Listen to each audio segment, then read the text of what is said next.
Welcome, everyone. Slowly trickling in. Hi. Hello, Kate. Hello, Matthew. Hello. Evening, Ray. Evening. Kate, you got something on the side of your head. What is that?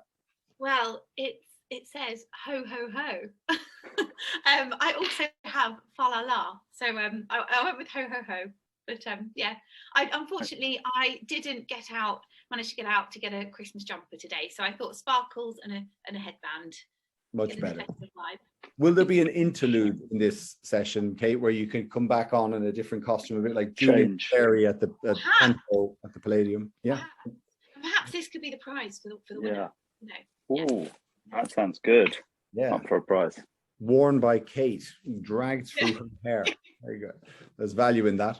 Welcome, everyone.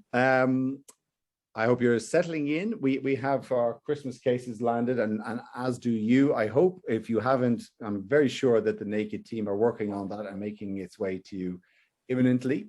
So what can I say? It's starting to feel a lot like Christmas. You have your wines, we have our wines. Kate is going to be hosting us this evening. Kate is our head of good stuff, I would say, at Naked, new job title. And she's going to be comparing the evening with Matt and I. Matt joined back in May, but you've already met Matt through various wines he's brought in for us from Provence and Champagne. And so there's a chat section down there below, and that's where we'd love to hear where you are and what you're drinking, whether you've already delved into the case, which I've been picking through my case here, and just let us know what you're drinking. And then there's also a Q&A over there on the right. And throughout the evening, feel free to put in questions there, and we will be sure to answer those probably towards the end, but Kate might just pick up on bits and pieces. And we are supported by our fantastic team at Naked as well in the background.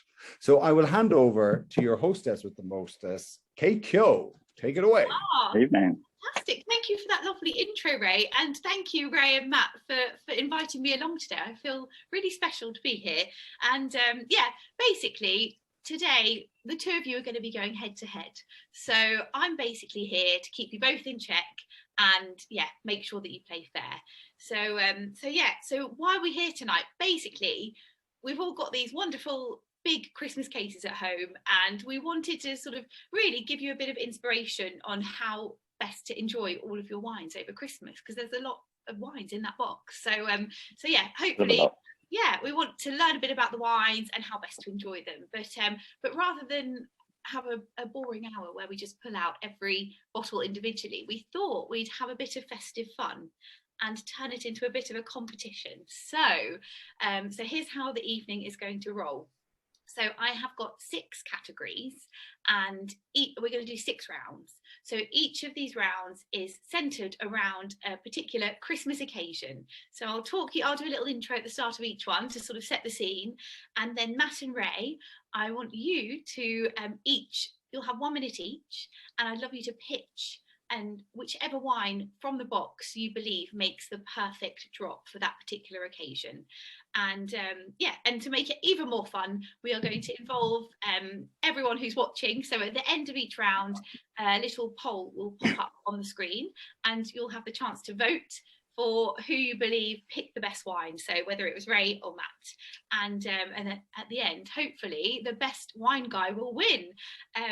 Unfortunately, there's no prize. Maybe one of these lovely headbands will be coming your way, whoever wins at the end. But yeah, you'll get bragging rights in the office.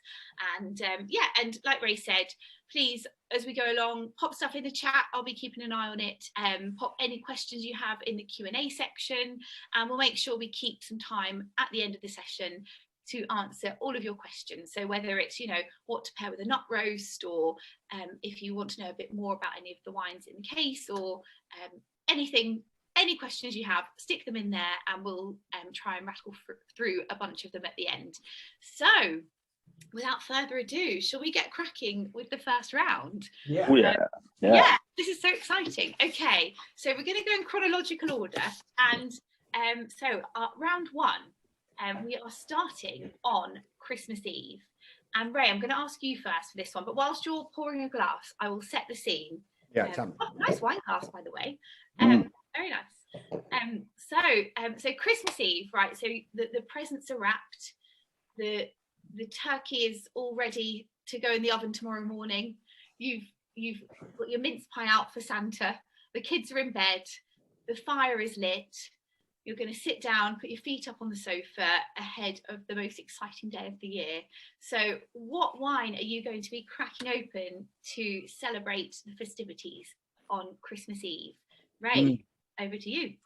You summed it up perfectly, Kate. I will absolutely, without a doubt, go for Bosch. This is from Rienan Boerman, Boschkloof, and it's from Montague, is the region in South Africa. So just to tell you about the style, you've already been flapping about all day, wrapping presents, stressing about in and out of cold shops, hot shops and everything, and the busyness, wearing a mask on, off, and then finally you get home. Once everything's sorted, you get to chill out, relax, and maybe you're attending a party, maybe a few neighbors are calling over, carol singers, you're throwing orange pies out the window at them, but the main thing is that you're able to just settle down. You've done everything you can do. As you said, the turkey's in the bath defrosting, and it's time for a glass of white wine, but it's something just to clean the palate and liven yourself up and reward yourself. And in Ireland, well, and in many places probably, but our tradition is we have smoked salmon on soda bread, brown bread, Irish brown bread, or maybe oysters some evening. So what in that seafood, salty, whether it's smoked salmon or the oysters,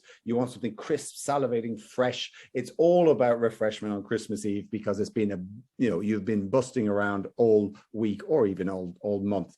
And so that's why this beautiful wine from South Africa, it's Shannon and Columbar. It's fresh, easygoing, crisp, nice, fruity, juicy fruits. And it's from a region which you angels have supported all that community, help them restore and maintain the vines in that area rather than being pulled up for almond trees. I like to think of it of a year in reflection when you drink this, when you're enjoying your food, that all the good that you have done in the year is emanated in this bottle of wine. So for me, without doubt, Christmas Eve will be Montague white wine.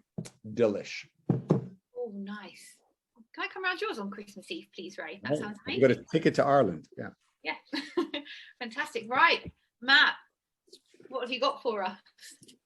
Evening, angels. Evening from a very cold backyard. Storm Arwin's wrought havoc on my garden, and I'm just outside putting the decorations back, lights back on the tree. So Christmas Eve is pretty hectic during the day in the Smith household, running around, maybe going to a carol concert, then we get back. And what we like to do is cook fish, really plain fish and seafood, a little bit like Ray on Christmas Eve. And we do that because we're about to overindulge in rich, delicious food the next day. So we want something really light and fresh, just to get us in the mood, keep us energetic for the big day ahead. So I've got a great fishmonger up the road. I go and I buy some either oysters or scallops, maybe some crayfish. They have excellent crayfish, or a simple bit of grilled fish. And there is no better wine for shellfish than Sauvignon Blanc. And here I'm going to the very birthplace of Sauvignon Blanc, the Loire Valley, and we're going for Villebois Prestige Sauvignon. And the secret here is in some nice old vine Sauvignon. So you get the extra richness, complexity, minerality, steeliness of crisp, refreshing Sauvignon, which goes just mouth-watering freshness to go with those fresh oysters, and it's just going to leave you really perky and ready for the big day the next day. So did you just hijack my Christmas Eve with your oysters? I think the oysters are over in my house. Are you having oysters as well? We also have oysters, but for the benefit of this, I'll say scallops. Okay. Guys, you're giving me a complex now, because I on Christmas Eve in the Keogh household we have an M&S buffet, and now I feel like it's not posh enough. Sounds pretty posh to me. And you don't have to run the gauntlet of maybe lacerating your thumb open with trying to shuck an oyster. No, I feel like I want to get oysters now. Anyway, so there are two contenders for Christmas Eve. So guys, vote time. Who's won your Christmas Eve drop? Ray with Renan's Montague White. Oh, lovely. And the Villebois. That's where it gets exciting. Ooh. Who's it going to be? Such a beautiful Ali has a sausage roll. Fantastic. I love a sausage roll. I thought about keeping it simple on Christmas Eve. I think, you know, just simple, delicious food before the big event. Yeah, with Montague White. Lovely. Or Villebois Sauvignon. Let us know in the comments what your nibble of choice is on Christmas Eve. So just waiting now for those results to come in, and we can see, but I think it's leaning strongly towards. Drum roll. Oh, there we go. Hey! Oh, there we go. You did it right.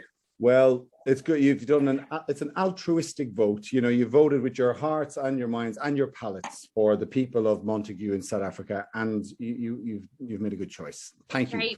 Before you get too excited there, I've just heard through my little earpiece, I don't really have an earpiece in, Facebook, Matt, Yes. you've won on Facebook. So Yes. it's a draw. Well, we're going to call it a draw. We might start with a Zoom winner and a Facebook winner. But How many people are watching on Facebook?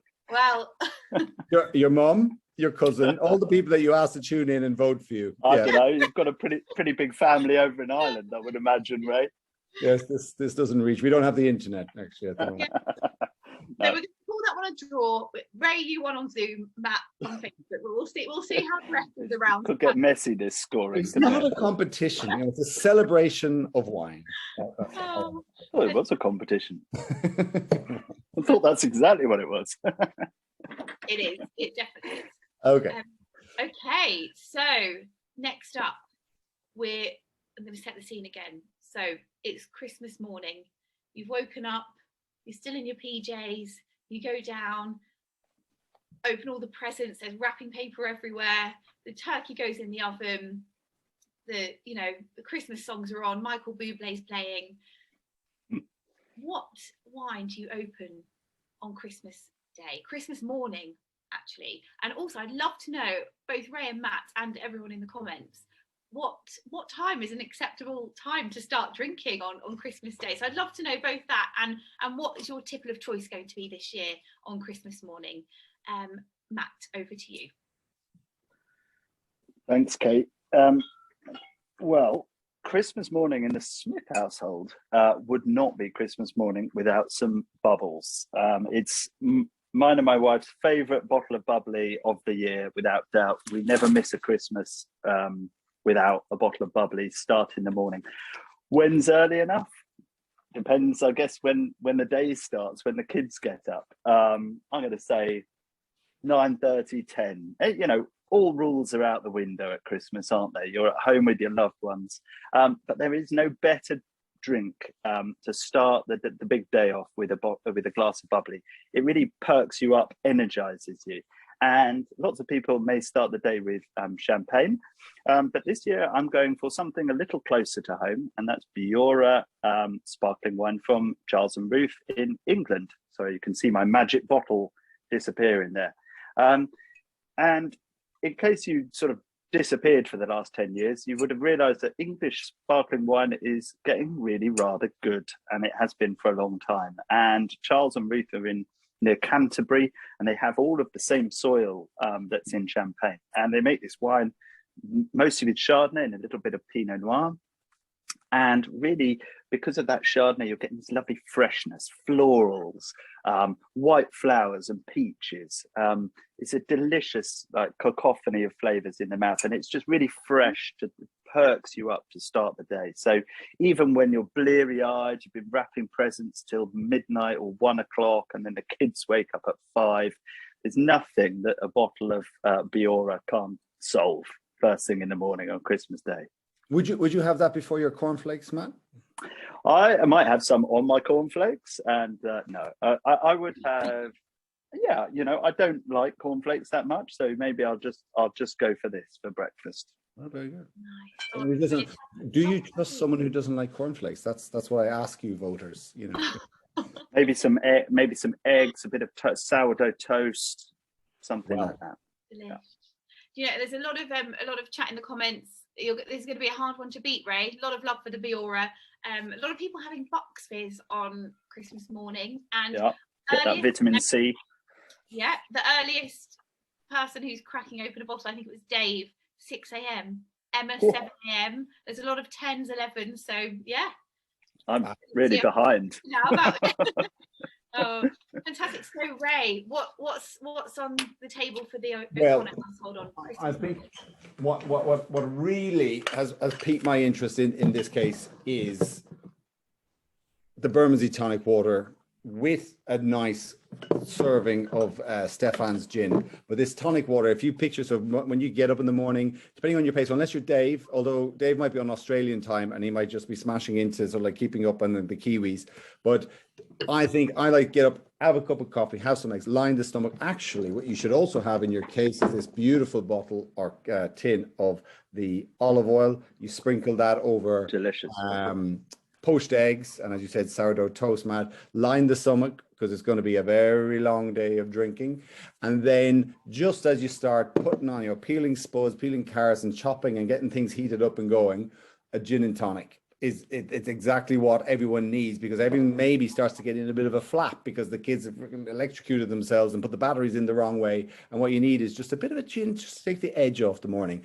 And a gin and tonic is perfect. This tonic water couldn't be more authentic, indulgent. It's basically, it is the original format, the original recipe, which is from the Quinchoa bark to make the quinine or the extracted quinine. So it's not like your fever tree. It's got a lot more character. It's produced by Nick and Lawrence. When they were opening their gin bar in South London, they were tasting through all these quality gins, but when they mixed it with the regular run-of-the-mill tonic waters, they weren't getting the real character of the quality gins they were looking at. And so they produced their own. And this is one of the great taste awards. And we are so proud to have this in the case. So absolutely, whether it's 6 a.m., Dave, 10 a.m., or 11 a.m., what you really want about what I'll be reaching for is a gin and tonic. Go easy on the gin, heavy on the tonic, and you can mix it up and sort of balance the equation, the ratio throughout the day. Go tonic. Oh, fantastic. I love the little tip about the olive oil as well, Ray. So, excellent olive oil for Christmas morning. Ray with his G&T. It's got to be fizz, hasn't it? Well, I mean, G&T. I mean, what do you? I mean, it was a good pitch, Ray, but it's got to be fizz. Well, I tell you what, I know what I drink, and it's gin. It's beautiful, and the tonic water. It really is absolutely fantastic stuff. Yeah, and you want this nicely chilled in the fridge, the tonic water, and then with a slice of something zesty, just to lift yourself up. Pick up your spirits for the day. So we're just waiting on the results of this one now, I believe. Are we, Kate? Yeah. Oh, it's oh. Wow. Landslide. Well, there you go. Thank you. Thank you to the 14%. Your vote is not missed. I'll be back next year and, keep the faith. Thank you. Kirsty says fizz 8 a.m. with the Christmas stockings and then gin at 1 p.m. So there's time for it all. There's time for it all. Sorry, adjudicator, can I just ask, is there a conflicting vote on from the gin hounds of Facebook, perhaps? I take it no. No. Facebook agrees. Fizz, little glass of fizz on Christmas morning to kick the day off with. Okay, I give way. But look, we've got 4 more rounds, so it's still all to play for. Okay, so next round, we're getting to the main event. So your Christmas dinner, Christmas lunch. So you've got your table, you've got your turkey or your nut roast, your beef, whatever you're having this year. You've got all the trimmings, pigs in blankets, Brussels sprouts, stuffing, cranberry sauce, gravy. You've got all of your loved ones around the table. And so I'd love to know. And so we're doing 2 rounds on Christmas lunch. So the first one, I'm going to ask you both to pick a white wine. So what white wine are you going to be is going to be pride of place on the Smith dinner table this year, Matt? Ooh, the Smith dinner table will be lucky enough to serve Orfica Selection Aurora. So this is a white wine from Spain, and it's really quite interesting. So it's made by David Toftrup, our very own David Toftrup, former Spanish winemaker of the year a number of times. What he's created here is something really quite special for the occasion. It's an interesting blend. So it's Macabeo and Sauvignon Blanc for freshness, and then it's Verdeco and a little bit of Muscadel for richness and fruit. So it's a real sort of fruit concoction, really, a fruit salad of lots of different flavors. And this is really where the winemaker's skill comes in. And it's all in the blending of those grapes, all adding different things to the wine. And what you get is this lovely fresh wine, but it's rich and comforting. And, you know, it's got good sort of texture in the mouth. And what that means is it can handle some quite richer dishes. So no problem with turkey, chicken, richer vegetable dishes, maybe sort of nut roast or you know, aubergines and mushrooms would be no problem for this wine. It's got the complexity and the texture to handle everything that you can throw at it. So this will be hitting the Smith table this Christmas for sure. Oh, fantastic. Great choice. Ray, quickly, before we go on to you, I'm loving the chat in the comments section that I've had so many tips. There's a lot of sprout chat. So yeah, Dominic says they're the food of the devil. Jackie has suggested perhaps having them in gin. Julie wraps her Brussels sprouts in blankets. Oh, and wow, good call. Ian fries his with garlic. I love the sound of a sprout in a blanket. That's genius. Oh, there's even more coming through. So yeah, must take a long time to wrap every sprout in a blanket. Yeah. But oh, Leslie, love a sprout bhaji. Wow. I need to be more experimental with my sprouts. That's amazing. I'm flying home to Ireland with a stalk of freshly plucked sprouts from that morning. My flight's on the 23rd, and I will be taking sprouts from an allotment into the suitcase through the scanner. Have you anything to declare? Nothing but that stalk of Brussels sprouts that is. I might get confiscated, don't you know? Contraband sprouts. Exactly. Yeah, into the EU. Machine. Yeah. No one's allowed to travel. Exactly. Right. All that sprout chat. So Ray, what's the white wine on the O'Connor table this Christmas? I get that a lot. Well, this is without. I'm going to have a glass actually, if I may, because I absolutely adore this wine, and it is why I would, without doubt, choose this as the white wine for the Christmas table in the O'Connor household. This is Small and Small Sauvignon Blanc. And the reason here is whether it's just one of you for Christmas, maybe two of you for Christmas, or you've got a bigger audience, it is the fail-safe, happy-go-lucky, bright, sunshine in a glass wine, white wine for Christmas. So you can mix it up. And we might even, Kate, have a poll afterwards to see what kind of foods people will eat on Christmas Day. But whether it's turkey, whether it's veggie or any sort, it is the zestiness, it's the immediate fruitiness, the passion fruit, the gooseberry, the juiciness of this Sauvignon Blanc. These guys have been with us since the very beginning. They were our first New Zealand Sauvignon Blanc producer, and year after year, they're over 95% rated this wine. So this goes perfectly. The acidity cuts through. So the cranberry sauce, which you might have alongside the turkey, it's perfect with vegetarian food. The nut roast, it sort of like lifts up. Sometimes they can be kind of heavy, and so this sort of lifts up and zest it. But it's about making sure everyone around the table is happy, because God knows what we all want to avoid is any form of conflict, bickering. You just want everyone to get along, and New Zealand Sauvignon Blanc makes everyone get along. That's why it is my choice for Christmas Day white wine. Thank you. Thank you, Ray. There is a lot of love in the comments for Small and Small, and I actually think a few people might have drunk theirs already. So good on you. We'll have to get another bottle in time for Christmas. So, who's your winner for the Christmas dinner table white? That's very tasty white you were proposing, Matt. It's a fresh. I sort of see that, you know, Boxing Day onwards, that sort of knocking it back, or you know, New Year's Eve even. It's a nice sort of party wine. Yeah, delicious stuff. Yeah. And with Sauvignon Blanc, do you think that could cut through, could handle white meats and things like that? I mean, goose. We were having a chat earlier about goose. You know, the fattiness. Yeah. So maybe not for beefs or so, but yeah, white meat, and then it's a perky white to keep the whole dish lifted. All right. Yeah. Well, it's their favourites. But still a good leaning for the Aurora. Lovely stuff. Well, we are spoiled there with two beautiful wines. And Ray, you'll be delighted to hear that you're the winner on Facebook too. Oh, well, thank you very much. Not that it matters. Not that I'm precious. Not that I'm watching at the desperation or anything. Yeah. So we've got in the first round a tie. So we're still a tie. So yeah, round one was a tie. Round two to Matt, and round three. Oh no, hang on. I've missed it. That's right. Oh my gosh. I haven't. I am right. This is it. Yeah, you are right. Yeah, I'm right. Yeah, Ray, you're tie, 1-1. Tie. Okay, we've got 3 more rounds. Pretty sure the first one was Montague White, but we crack on. Yeah. But we called it a tie for Facebook. With a Facebook. Oh, I beg your pardon. I apologize. Sorry. You can tell that I am getting bit. Don't you worry. Rokey No competitive spirit. Exactly. This is charades and Monopoly and all the things that are ahead of us for Christmas. It's all Christmas family arguments. Exactly. I'm getting too into it already. Please continue. Mom, please continue. Palms now. We're not playing Monopoly. So for the next round, we're staying at the Christmas dinner table.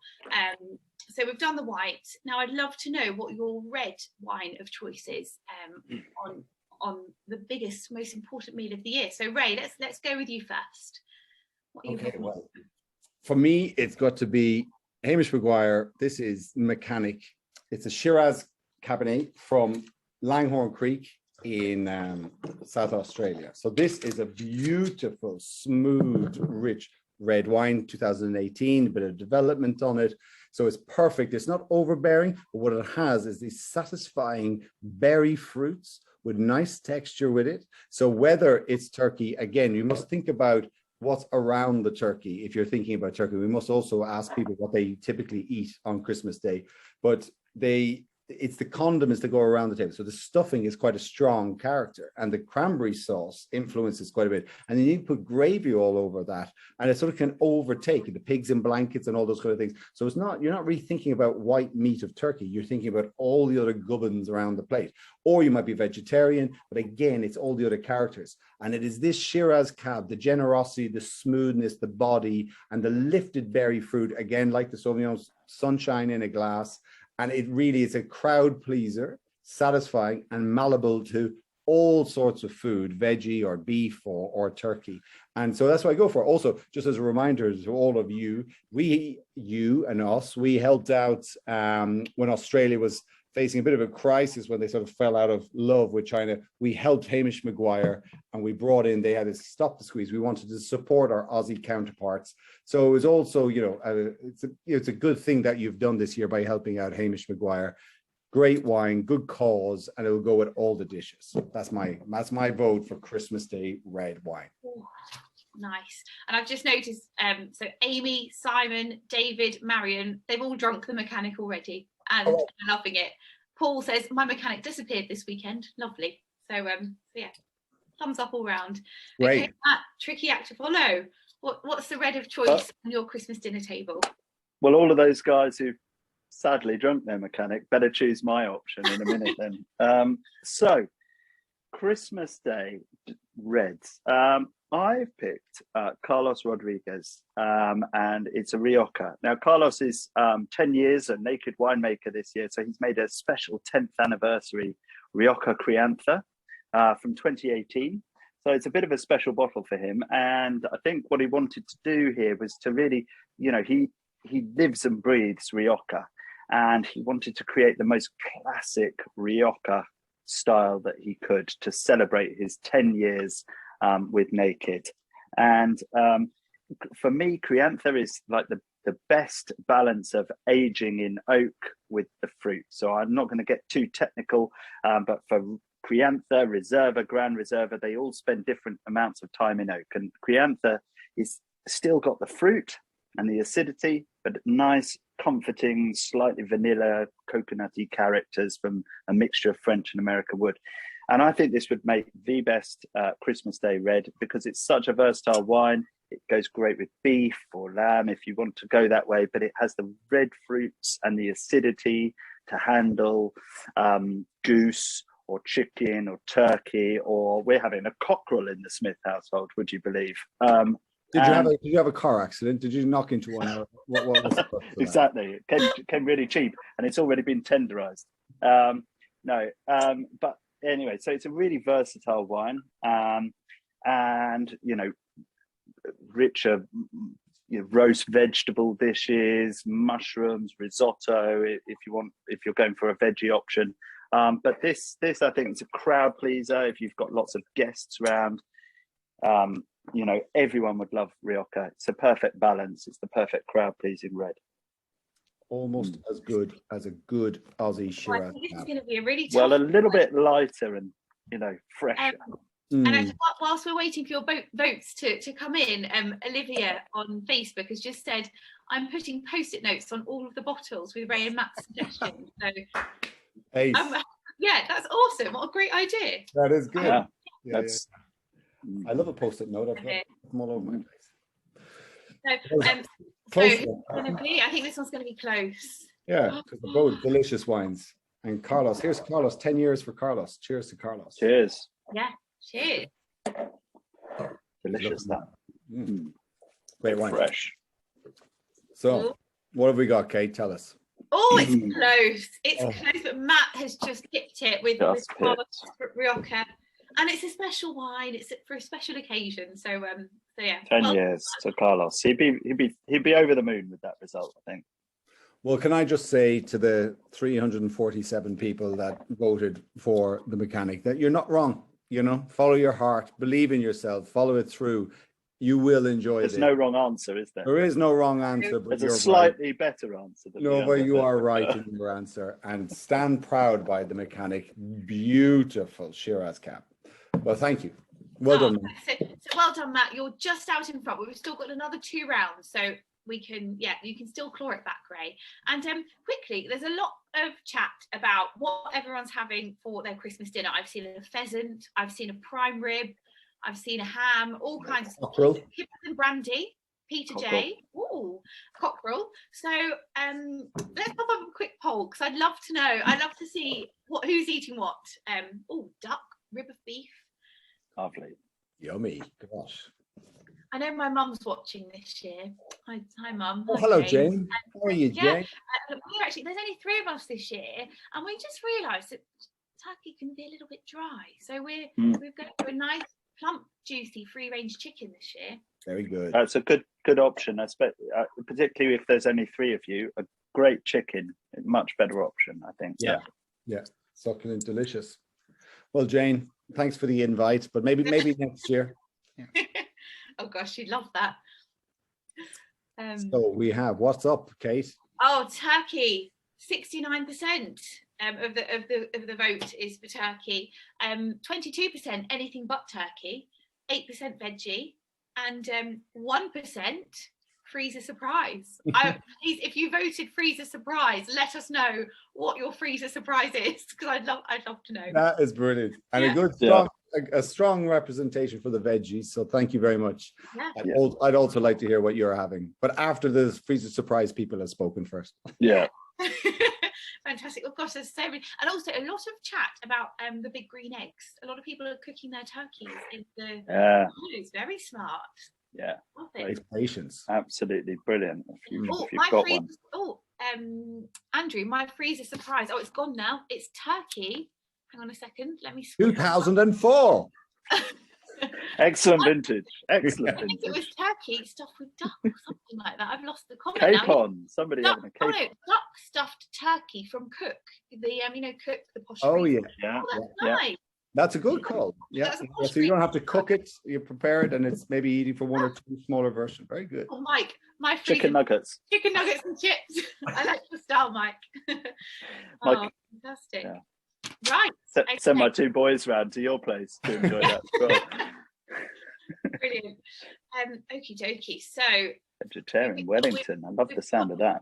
We've polished off the turkey. Mike's polished off his chicken nuggets, and we've had our pud, and it's time for my favourite round, the Queen's speech.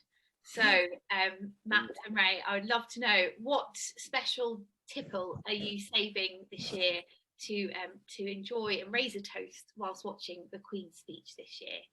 And Matt, let's go with you first for this one. Thanks, Kate. Well, we all know what a fan of gin the Queen is, and also her mother was when she was alive. I'm an even bigger fan of gin. So I am going to, in honour of these royal ladies, I'm going to suggest Stefan's new Rambler lemon gin.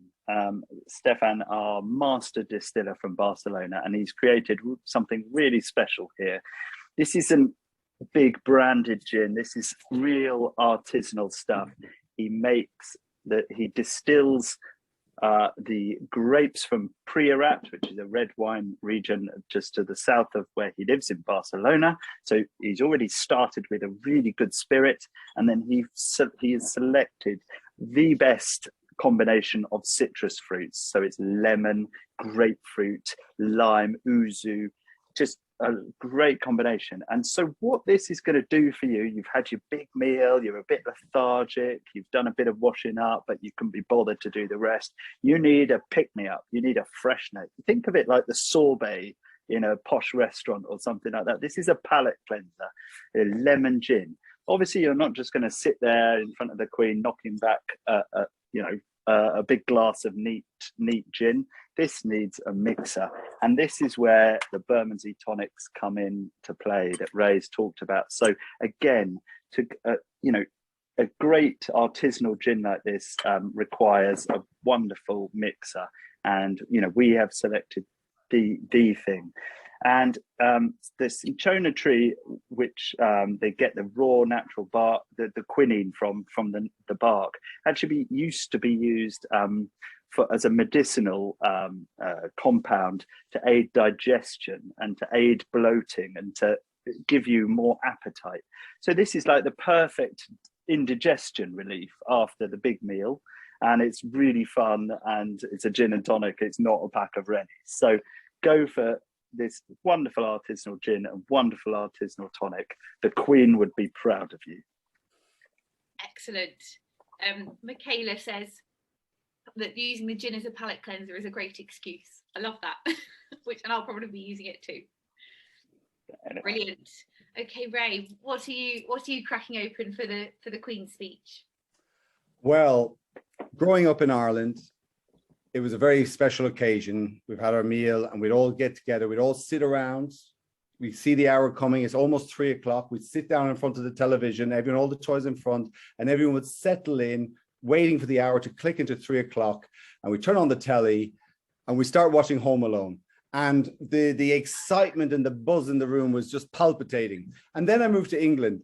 And when living in England, I got the gist and the character and the follow of the Queen's speech. And it wasn't something I grew up on. But when I did sort of give my heart over and listen in and tune in with more emotion and passion, what I saw the Queen evoked was this sense of spirit and hope. She'd take us through this whole year that was, from the Annus Horribilis of 1997 and 1999, and take us, and she basically encapsulates the whole year, the highs and the lows. But what she gives is spirit and hope, and she reminds us what a great nation we live in, and the battles and the wars we've been through. And from that moment, I would cap open a bottle of our English sparkling wine, stand up, toast Her Majesty the Queen, looking back at the glory days of Home Alone back in Ireland, but thinking about what a fine land we live in that can produce such fantastic sparkling wine. And really, I think that's what it's about.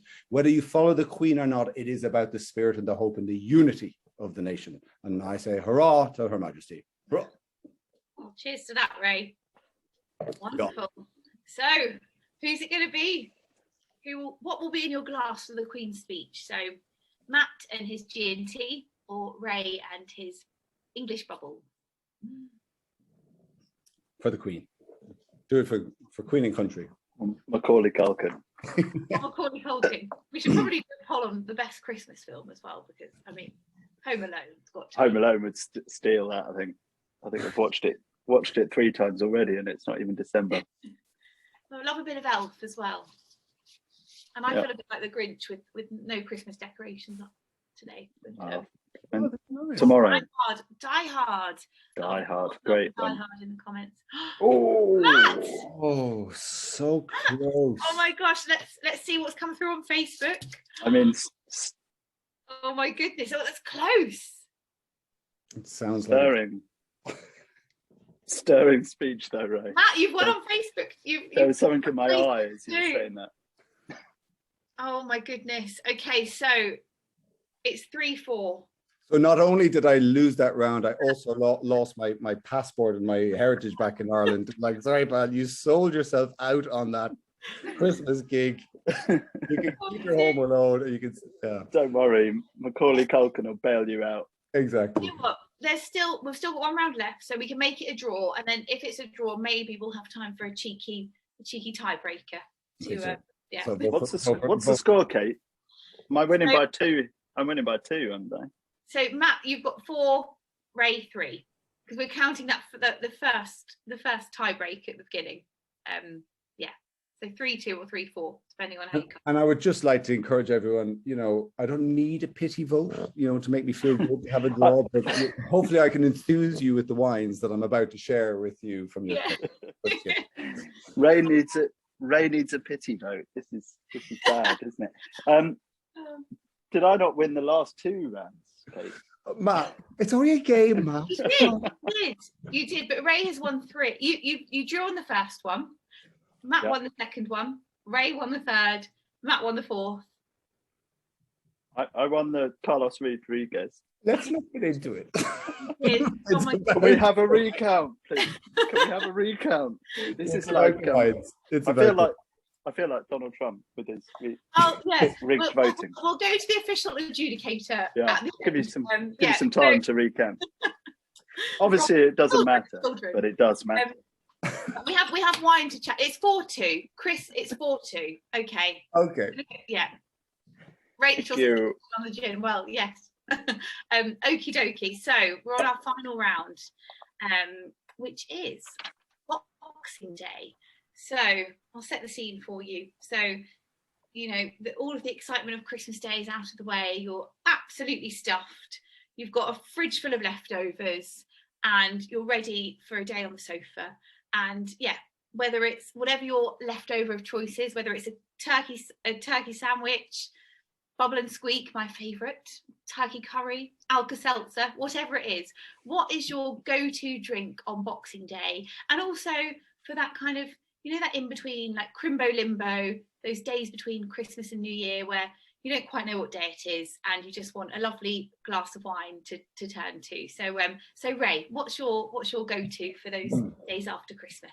Well, I'm going to have a poke about in this case, but I think it has in my house we call it Baggin' Boxing Day, and it's perfect wine for Boxing Day and thereafter. So this is Stefano de Blasi Montepulciano d'Abruzzo, but it is just the versatility, the ease, and the flexibility to have this wine, which can be tucked away neatly on the side, but the flavor of this wine. So it's a smooth, you can see, and in fact, I think this wine rates higher in box than it does in bottle. But anyway, the quality of this wine, delicious black fruits, red cherry character, really rich and smooth. So it's a beautiful wine for whether it's ham or turkey sandwiches, or also most importantly, it's just at this point you need to think about moderation, because you've just had your Christmas Eve and then you go into drinking lots on Christmas Day.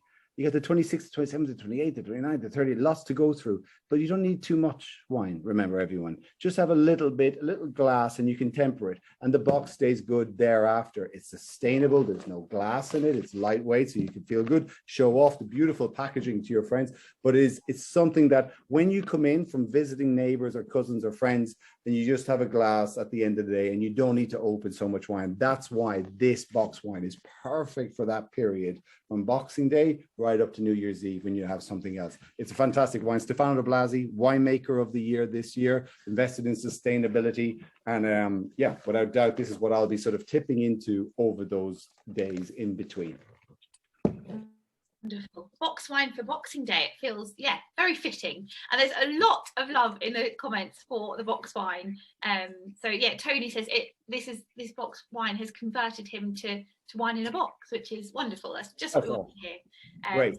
Glad you're all enjoying it. Okay, Matt, what are you popping open on Boxing Day? Well, you've had a big day. You've eaten a lot. You've drunk a lot. You wake up the next morning and you just need to get into the day, and you need freshness in your life, and you've got a lot of cold meats to eat throughout the day. Maybe you go for a walk in the snow if you have it, or in the muddy grass, in my case, up to the pub, and you have a walk with the family, and you come back, and then you have a massive table full of all of the cold bits of Christmas dinner. And that can be really tricky with the wine to sort of match everything. And so you need absolute versatility and you need real freshness. So I have gone for Rod the God Easthope's Pinot Gris 2020. You can just about see the label. It keeps dipping in and out. But Can't see it. You can't? There you go. Pinot Gris for me is one of the most underrated grape varieties. It's super flexible. It goes with literally everything. There's just a couple of grams maybe of sweetness in this wine that makes it, if you're going to make coronation turkey with the leftovers or coronation vegetables or a curry, it can handle that. But it goes great with ham, cold meats, cold vegetables, even cheese. There is nothing that Pinot Gris does not go with. And because it comes from Hawke's Bay in the North Island of New Zealand, where there's just so much sunlight, there's not heat, it's not hot, but there's just so much sunlight. And so that just turbocharges the richness. And this just wine, it just bursts out the glass at you. It's like apple, flowers, and it's just juicy and comforting and just super flexible. So you can't go wrong with this on Boxing Day. I'll leave you really fresh and ready to keep going to New Year. It's going to be a tricky one. Okay, so what's your Boxing Day? Who's your Boxing Day winner? And guys, thank you, Chris, in the comments. It was 4-2. So Ray, you can claw back a bit of, clout from this one. Let's see. Maybe not, but I think, come on, not to put you on. I think sustainability, I think flexibility, winemaker of the year, the Italian stallion. And whilst we're waiting for these results, please do put any questions in the Q&A section, and we'll try and go through a few. And I think we've got 10 minutes or so left. Oh, you ran away with it then, Ray. Yeah, that's good. Thank you very much. 3-4. Good. That was a great competition. Matt, congratulations. Well done. I'm going to give you this when you come into the office next. Look forward to wearing that in the office next. Christmas party. Wonderful. And yeah, thank you for all of the great chat, guys. So yeah, should we do a few questions? Yeah, let's take some good questions. To me. Yeah. What? Okie dokie. Let's have a look. Okay. So Mittel and Tamale are asking, what wine will go with a nut roast? Okay, so nut roast. I have eaten many a nut roast on Christmas Day in my life and in my time. And the thing about nut roast, which I've discovered, but I might, I'm speaking as a novice perhaps, so please excuse this, but it's the different components, the variation of the composition of a nut roast. So it's not straightforward, it's a beef, it's a bird or some sort. So it depends on the strength and the mixture of stuff. So what you want to go with is something that supports the most. And again, I'm going to go with the mechanic. That will definitely do it. Also, if I have a poke about in the box, let me see. Carlos is, I think, a passamento. Really great with a nut roast, because nut roast, its intention is to stand up to sort of a strengthening of flavors, perhaps that you might see in a meat alternative. And so Christian Patat, this is a passamento. It's rich, juicy. It's not overbearing, as in it's not heavy and weighty, but it's got all that sort of fruit character, because sometimes you get apricot in a nut roast, and sometimes you get all sorts of stuff in there, which is all delicious and really satisfying. And I think the sort of sweetness, ripeness of this passamento, personally, I think that would really work well with a nut roast. Oh, fantastic.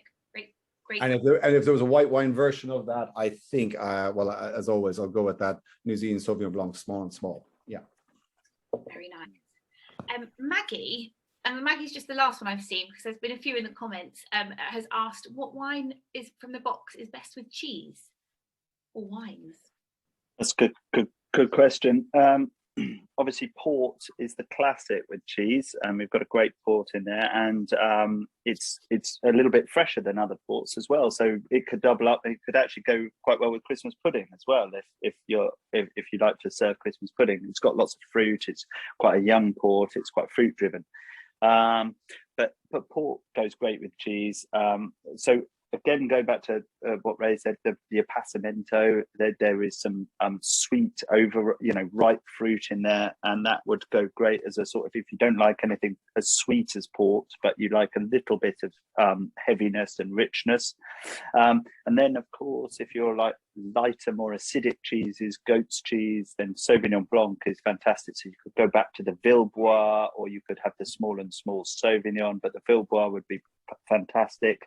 So it kind of depends on the cheeses. Actually, white wine goes, I would say, in general, better with cheese than red wine. And so select something that's fresh and white, ideally, and bone dry. But with red, it's got to be heavy, it's got to be rich, and it's got to ideally have a bit of sweetness. Lighter reds and dry reds don't tend to go great with cheese. They get a bit drowned out, I think.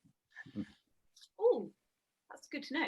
Yeah, so yes, for all the little baby cheeses. Brilliant. We've got quite a few boxed wine questions. So yeah. Alan, actually Sean asks, how long will the boxed wine stay fresh once opened? And Alan has also asked whether there are going to be any more wines going into box in the future. Yeah, good one. Thanks, guys. So once you open it, if you didn't open it, you can keep it knocking around, ideally not in a warm place, so away from a radiator, like a hot tank and so on. So in a cool, dark place, and then it would stay good unopened for about 3 months, 4 months. Once you do open it, you're letting some air in, but very minimal amount, and then it's good for about 3 weeks when open. And you may or may not smash it in 3 weeks, but if you just want to sort of pace yourself, it's good to be able to come back. So once it's open, about 3 weeks is what I guess. And then which other wines what's the plan for box wine? So yeah, we're coming down the line is something I can't tell you at all, but it might be a Malbec from Argentina, maybe.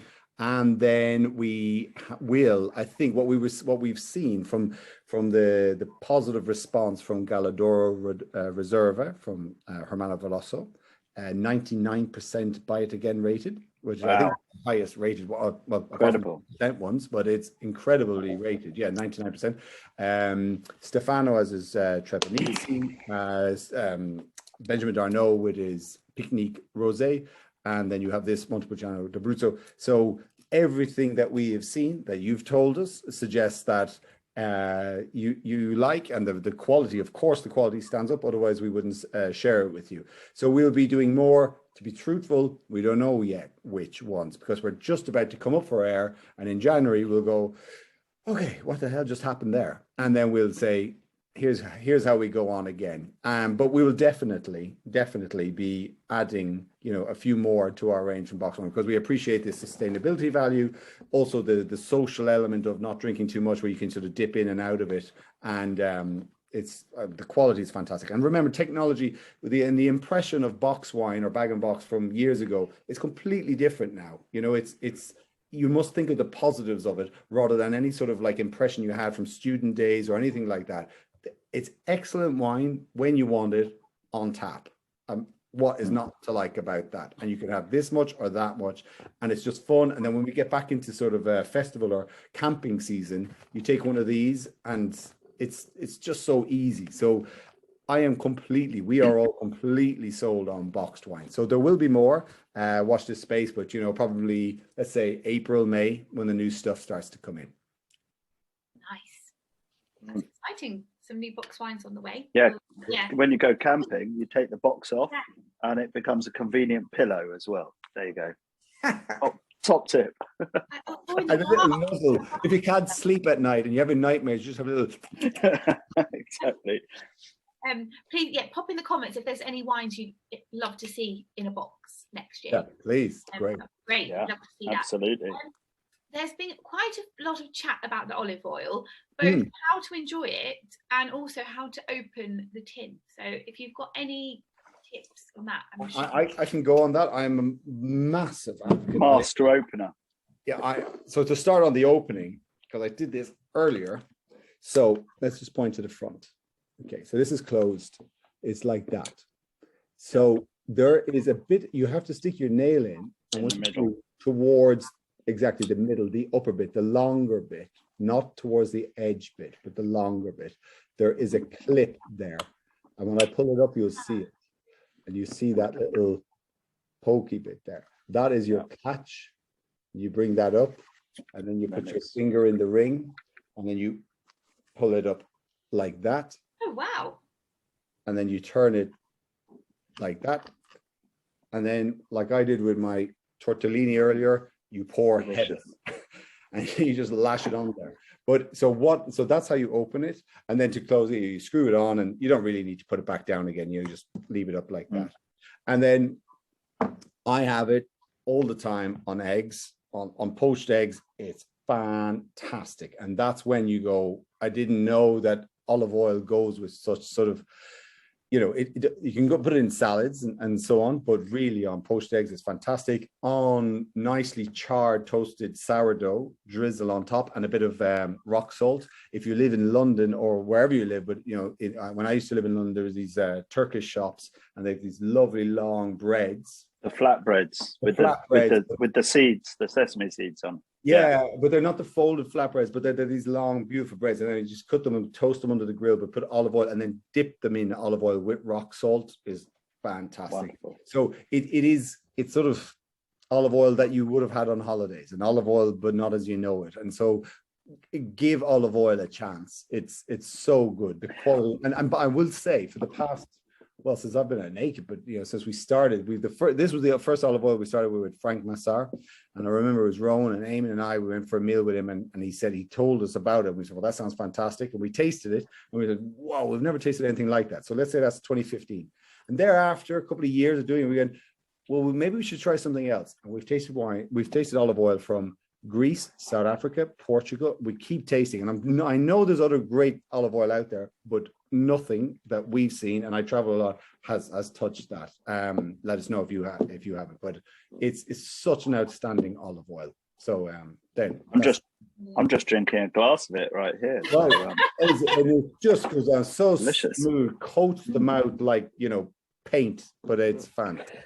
No, it is fantastic. The key here is this vintage. It's like first press, and it's straight out the door, and that means a lot. I mean, if you think about olive oil a little bit like grapes, it oxidizes quickly. So the first, you know, this vintage olive oil is just something else. It's completely different to olive oil that you have in the supermarket that's, you know, was pressed a long time ago and then was put in a bottle and then shipped and then put on a shelf. Even, you know, the fastest moving olive oil, this is the real deal, isn't it? Yeah, delicious stuff. Yeah. Do we have time for one more? For sure. Yeah. One more. Yeah. Before I do the last one more, and there's a bunch of people in the comments talking about box wine. A lot of Arabella, also Small and Small. So yeah. Good shouts. Both good options. Yeah. Very good options. We'll and what we want after this, and make sure that we keep track of all the comments. What we wanted to do when we were trialing it, we wanted to put our best wines forward, you know, to show that we wholly support it, and just to illustrate or demonstrate the quality that can be held in a box wine. That's why we worked with Stefano De Blasi, our top Italian winemaker, along with Christian Patat, who's also in box wine. So yeah, those wines, they'll follow. That sounds great. Excellent. Okay, let's finish with another festive one and another wine related one. So there's been a lot of questions. So Shane on Facebook asks, what wine is best with Christmas pudding? Justin on Zoom, ideas for dessert wine, anything to go with Christmas pudding, cake, etc. So I know there's not a dessert wine in the box, but what would you recommend for a Christmas pud? It's a good question. You need plenty of sweetness in that wine. For me, you need richness, but you don't want it to be, you know, you've got to that part of the meal where you've eaten quite a lot, it's quite a heavy pudding, it's full of fruit, so you want to keep some acidity in the wine to balance the sweetness. So I wouldn't go for something like Pedro Jimenez sherry, which is, you know, all sweetness and not much acidity. I would go for I mean, we don't have a sweet wine in the box, but you could at a push do the ruby port, I think, with the pudding. But if you're just asking about wines in general, for me a classic option is Tokaj from Hungary, which has a lot of sweetness, but also it's got huge amounts of acidity to cut through the richness of the Christmas pudding and the fruit. Or you might have straw wine from South Africa. Again, it's sun-dried grapes left out on mats in the sun to dry and concentrate, or something from Bordeaux. Sauterne is also a great option, and obviously there you've got the a rot sets in and the berries, botrytis, and it creates this incredible marmalade character in the wine, and that bitterness, that just little hint of bitterness at the end, just keeps everything fresh and keeps everything fruit, you know, nice and not too sickly. I think that's the point about Christmas pudding. It's quite rich pudding, and you need some wine that is going to just bring up the freshness a little bit. Wonderful. Excellent. I think that's all we've got time for, but yeah, I just wanted to say big thank you, Matt and Ray, for inviting me along, because I have learned so much from this hour session. Really enjoyed it, and yeah, thank you so much everyone for all of the wonderful questions and comments, and yeah, and just a quick one, so really hope that you enjoy every single wine in your big Christmas case. I know that like a huge amount of work has gone into it, and yeah, our winemakers are just so proud to know that you're going to be drinking their wines this Christmas. So if you have time in between your Christmas dinner and these cheese board, if you really enjoyed a wine, please do hop online and leave a review or rate your wine, because it would really make our winemakers Christmases to hear from you. And yeah, and I'll leave the final word to Ray and Matt. Congratulations, Matt, on your win. And yeah. Yes, I'd like to applaud Matt on his excellent in wine selections. You're a credit to the team. I hold my head in shame, but I strive for greater things next year. Everyone who voted for me, please campaigning, please keep up the fight. Enjoy your mechanic and such. And yeah, next year, back with bigger things. Matt? Yeah, of course. Well, Kate, I'd just like to thank you for running such a fair fight between us. And no, it was a lot of fun. My first Christmas at Naked. I'm thrilled to be here, to have received that box. When it turned up the other day, it really heralded the start of Christmas for me. So absolutely thrilled to be here. Thank you very much. It was a lot of fun, and yeah, there's not a bad wine in the case, so it made it very hard to choose for sure. Have a Merry Christmas, everybody. Merry Christmas, guys. Christmas. Stay safe. Enjoy the wines. Take care. Take care. Bye. Bye-bye.